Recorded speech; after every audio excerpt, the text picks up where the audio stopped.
ಮಂಗಳೂರಿನ ಕೊಡಿಯಲ್ಬೈಲ್ನ ಶಾರದಾ ವಿದ್ಯಾಲಯದಲ್ಲಿ ವಾರ್ಷಿಕ ಕ್ರೀಡೋತ್ಸವದ ಹಿನ್ನೆಲೆಯಲ್ಲಿ ಸಾಂಸ್ಕೃತಿಕ ಕಾರ್ಯಕ್ರಮದ ಪ್ರಯುಕ್ತ ಆಕರ್ಷಕ ಕವಾಯತು ಪ್ರದರ್ಶನ ನಡೆಯಿತು.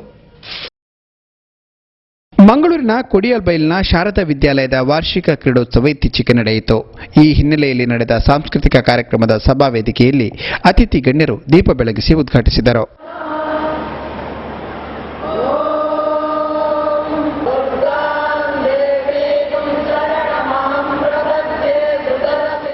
ಈ ವೇಳೆ ಸಂಸದ ನಳಿನ್ ಕುಮಾರ್ ಕಟೀಲ್, ಶಾಸಕ ಯುಟಿ ಖಾದರ್, ಎಜೆ ಆಸ್ಪತ್ರೆಯ ನಿರ್ದೇಶಕರಾದ ಎಜೆ ಶೆಟ್ಟಿ, ಎಂಆರ್ಪಿಎಲ್ನ ಲಕ್ಷ್ಮೀ ಕುಮಾರನ್, ಉಪಮೇಯರ್ ರಾಜೇಂದ್ರ ಕುಮಾರ್ ಇನ್ನಿತರರು ಉಪಸ್ಥಿತರಿದ್ದರು. ಪಾಲಿಕೆ ಕಮಿಷನರ್ ಡಾ ವಿಜಯ ಪ್ರಕಾಶ್ ಇಲ್ಲಿ ಸಕಾಲಿಕವಾಗಿ ಮಾತನಾಡಿದರು.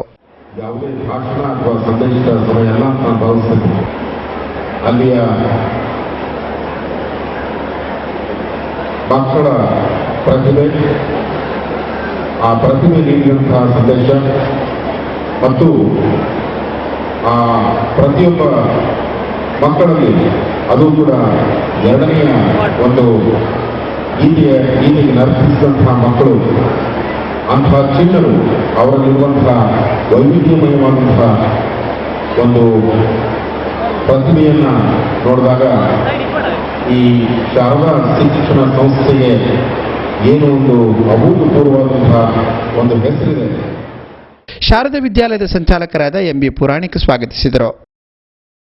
ಬಳಿಕ ವಿದ್ಯಾರ್ಥಿಗಳಿಂದ ಆಕರ್ಷಕ ಕವಾಯತ್ತು ಸೇರಿದಂತೆ ವಿದ್ಯಾರ್ಥಿಗಳ ವಿವಿಧ ಕಸರತ್ತುಗಳು ಎಲ್ಲರ ಮನಸೂರೆ ಗೆಲ್ಲುವಲ್ಲಿ ಯಶಸ್ವಿಯಾಯಿತು. ಅದ್ಭುತವಾದ ಪ್ರದರ್ಶನಗಳನ್ನು ನಮ್ಮ ವಿದ್ಯಾರ್ಥಿಗಳ ಯೋಗಪಟುಗಳು ಕಾಫಿಗಳಲ್ಲಿ ಈ ಆಸನಗಳು ನಮ್ಮ ಜೀವನದಲ್ಲಿ ಪಡೆಯಬೇಕಾದರೆ ಇಂತಹ ಆಸನಗಳನ್ನು ಅಭಿವೃದ್ಧಿಯಿಂದ ಪ್ರದರ್ಶಿಸಿ ನಾವು